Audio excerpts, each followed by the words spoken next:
everybody, here's how to lube keyboard stabilizers. First, you'll need dielectric grease, keycap and switch puller, a Kleenex or paper towel, and tweezers.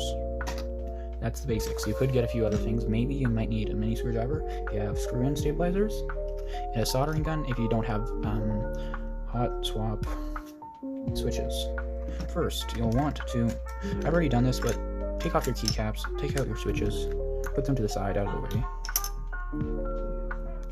Now take something pointy, like a pick or maybe some tweezers, and you see this little like hook thing on the edge?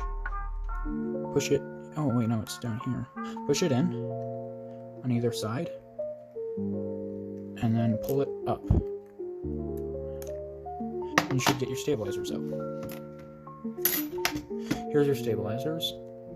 Now, once you got your stabilizers, put the rest of the keyboard off to the side. And then you might want to grab like a chunk of cardboard because this thing could be messy.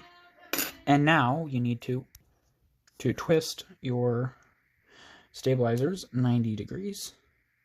Pop them up. Pull them out. Do this for either pair. And they might fall out, but be careful. We'll reassemble them later. Some people clip the feet, but this set doesn't have them. But we'll get to that later. Maybe you might want some flush cutters. For example, something like these. Usually the feet will have these little tangy things off the bottom, but if it's flush, then Cherry improved it and they got rid of them. They were originally intended to make it less mushy, but they did the opposite. I already clipped mine, but usually you want to make it clip like here and here to make it flat. But now let's get back to the stabilizers. You want to take your dielectric grease and unscrew the cap. Then after, you should really clean these off, but whatever. Either stick it in. Oh. You want to like grab it and like stick it in till it basically right past the neck where it is already now. You get not a lot on there, but a fair amount. Do it to each one. I don't have lube with me, so we aren't going to lube the stabilizer's casing. Next, put the lid back on. Then after, we'll reassemble the stabilizers. So just like put this off to the side. This is when that cardboard would come in handy. Now we want to reassemble our stabilizers. Take this, the inside piece. There should be one hole, and then if you flip it over, there should be two holes. As I was saying, two holes. You want to line the two holes up with the open end. So this end. And it slides in the bottom. Just like that. Now do that for the other side as well.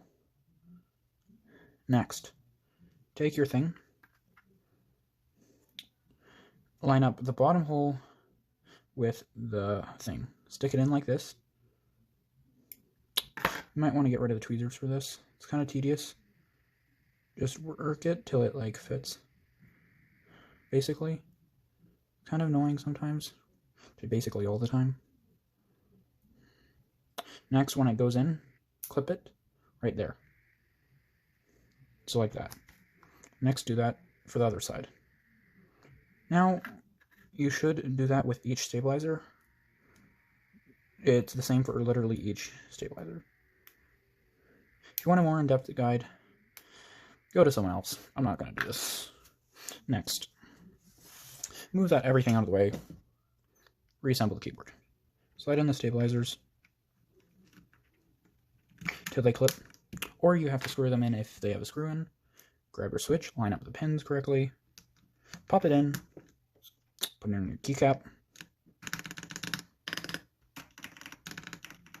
listen to the before and after. I don't know what to say, but hopefully that worked for you. The end. Goodbye.